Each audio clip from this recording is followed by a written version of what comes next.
Hi, hello everybody, hello, welcome back. Today I'm doing an anti-haul.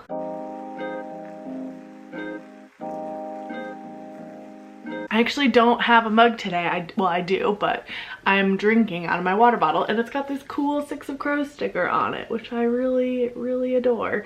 So I figured I would show that to you. So this concept of doing an anti-haul is nothing new. It actually originated in the beauty community where people will talk about makeup and new skincare and all of that stuff and talk about why they're not going to purchase it. And some people that I've seen do anti-hauls in the makeup community talk about consumerism as a whole and kind of reflecting back on that. So I think that's really cool. So that whole concept of an anti-haul has been popularized in the beauty community, and I have seen people do it over here in booktube. I think there was an anti-TBR tag going around maybe a couple months ago, and there's people that have done anti-hauls in similar ways to what the beauty community does. So I thought it would be kind of fun to reflect on my book buying habits and kind of think about what I want to change as far as my specific consumerism goes, and talk about some books that I'm just not going to buy. I don't foresee myself purchasing them anytime in the future. I am actually really interested in the discussion around booktube consumerism, but I don't have all my research or thoughts well planned out yet to do a full dedicated video on it. But I will leave some interesting videos down below on the topic, as well as one particular live done by four of some of my favorite people on booktube. My name is Morenas, Books Are My Social Life, Minimal Bookie, and Okie Dokie Deboki. They had a really great nuanced conversation when it comes to consumerism on booktube. So if you have a little bit of time to watch that, I would definitely encourage it. So a couple more disclaimers here before I jump into it. Obviously, if I anti-haul any of your favorite books, everyone's entitled to their own opinion, and these are just books that I don't foresee myself even reading and definitely not purchasing. Also, although I know there's definitely more nuance to this conversation, I'm generally of the mindset that as long as you aren't hurting yourself or anybody else, do whatever you want. So if any of these book buying kind of habits that I'm going to mention are something that really brings you joy, go for it. I'm not hating on you. This is all a personal decision of things that I don't think I will be purchasing in the future.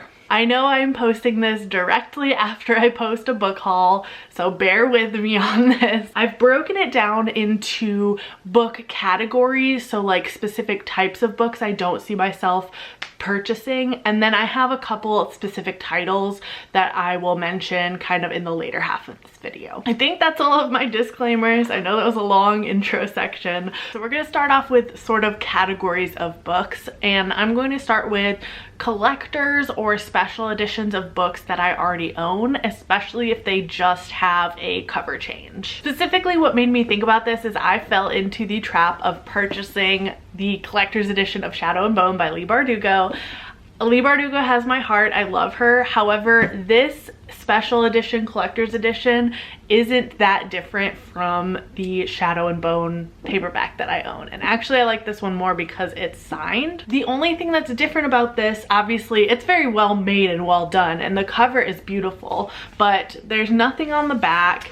The end papers are blank. There's no bonus content. The bonus content in here is in this book as well. So I think I just need to take a step back when I see collector's editions and pretty editions of books that I already own and really think about what this is adding to my library, because honestly, if I end up ever doing a reread again of Shadow and Bone series, I'll most likely pick up the paperback edition. So the one sort of exception to this rule is if I don't already own the book, I might end up looking at a special edition.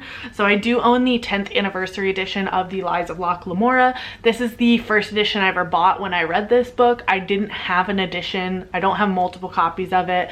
And I just figured, I knew I was gonna really like this series, so I spent a little bit of extra money on the collector's editions. So what I'm trying to avoid are big fancy editions of books that I already own on my shelf. The next kind of category of books on this that I don't want to haul or purchase anymore is buying the entire author's work for the sake of owning the entire author's work because I have liked one of the previous series or books that they have written. I have a couple examples of this. I have Dance of Thieves by Mary E. Pearson. This was a fine fantasy read, but not even good enough for me to continue on with the series, and it's only a 2-book series. However, I adore that her initial Remnant Chronicles, and this is set in the same world, so I bought this and I've been hanging on to it because I'm like, I want the complete set, and really this is just taking up space on my shelf. This series I'm probably never gonna reread. I think I need to stop purchasing an entire collection of an author's work just because I've loved one of their previous works. Another example of that was I was considering purchasing a couple of Ruth Ware books. I've read 3 of her works and have enjoyed them, and I was just thinking about 2 of her other books that don't really get that great of reviews, and I was like, well, I guess I like these other books, I should own her entire works. No, you don't have to do that. Maybe read those books first and then decide if you want to purchase them. The next category of books that I will not be purchasing in the future, hopefully, and this is a tough one, but it is cover changes in the middle of the series. I definitely fell into that trap with An Ember in the Ashes. I owned the first 2 books in this series in the original covers, and when the new covers came out, I convinced myself that I had to have a matching set, and I ended up spending money on the new covers and getting rid of the old covers. I definitely understand the appeal of having a matching set completely, 100%. However, at this point, the mid-series cover changes is happening often enough where I do think it's a marketing ploy to get people to repurchase the first couple books in the series, and that's just not something that I want to buy into, because if you buy into that, it's showing that publishers that sort of marketing is working and they're making more money off of you, so they're gonna continue to do it. I'm just not a big fan of that tactic, and it's just happening more and more where I don't think it's a coincidence. I know specifically with An Ember in the Ashes, Sabat likes the new covers because they represent the diversity of the series, and I completely agree with that. However, there was no reason for me to get rid of the first 2 books. I could have just continued to buy the new covers in the new series. It's the same story inside, and inside is what matters. Those are some of my groups of books that I'm anti-hauling today. Now I'm going to get into some individual titles. The first one kind of loops into the last group of books that I was talking about, but that is Chain of Iron and kind of the rest of the Shadowhunter series that are going to be published from now forward. I had my time with the Shadowhunter series and I absolutely love the Dark Artifices, but I just feel like because I'm in this world, I should own all of the books. Now, I think I am going to participate in the rest of the series because we've made it this far, but it's not a series that I need to own the entire collection of. I actually have the Mortal Instruments series right here off of my shelves because I'm not sure if I want to keep them on or not. I have a little bit of FOMO with this series. I don't have the nostalgia that a lot of people have associated with it. I love the way that people love this series. So when I see people talk about it, I feel some kind of way, but in reality, when I'm actually reading the Mortal Instruments and some of the other books, it's just not a series that I need to own the entire collection of. All right, the next one that I'm going to put on here is A Curse So Dark and Lonely by Brigid Kemmerer. This is a YA fantasy that I have absolutely no interest in. I know people love it. It was on a lot of best of 2020 lists. This is a very well loved, very hyped up book, but I'm sick of Beauty and the Beast retellings. I am hesitant to say never within this video because probably before last year Scythe would have been on this list, and I did end up giving that a chance and I loved it. So there's like a slight possibility that I could read it in the future and love it, but right now in this moment I'm just not interested. The next two kind of go hand in hand. The first one is the Percy Jackson series, and I just am not as invested in Greek mythology as a lot of people are. I know that's a huge kind of area of interest for a lot of people, and it's rich in mythology and lore and things like that, but it's just not something that's ever really caught my eye or my attention. I did read the first Percy Jackson, I don't know, 2015, 2016 maybe. I was an adult, which not to say an adult cannot enjoy middle grade. Read whatever you want. it's not for me to tell you what to read. But I do feel like I kind of missed the boat on this gigantic series and the hype and everything around it. And that on top of the not really liking mythology, I just don't think I'm ever going to pick up or haul this series. It's so large. And along that same vein is Lore by Alexandra Bracken. This is a new release that is about Greek mythology or inspired by Greek mythology. Medusa, I think, is on the cover. I've never read any of Alexandra Bracken's works. None of her books have really appealed to me, and I've actually heard some mixed things about Lore since its release. So I'm just not interested. Next up is a YA mystery series, Truly Devious by Maureen Johnson.